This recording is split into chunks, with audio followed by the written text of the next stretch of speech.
প্রতিদিন রাতে ঘুমাতে যাওয়ার আগে ভাবি কালকে সকালে কিন্তু তাড়াতাড়ি উঠবো, কিন্তু সেই ঘুম থেকে উঠতে উঠতে 9টাই বেজে যায়।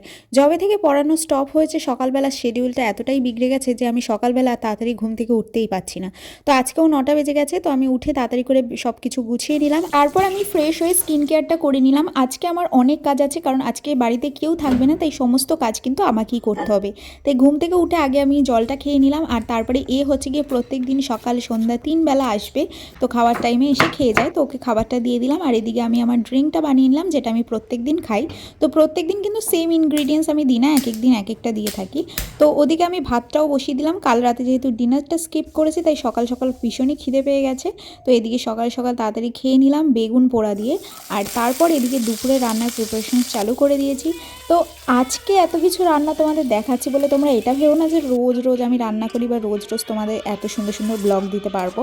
তো আজকে কেউ ছিল না, তো তাই জন্য আমাকে বাধ্য হয়ে সমস্ত কিছু করতে হলো। তারপরে এদিকে মাছ ভেজে নিচ্ছি। তো চলো আজকে ব্লগটা এই অবধি, দেখাবে নেক্সট ভিডিওতে।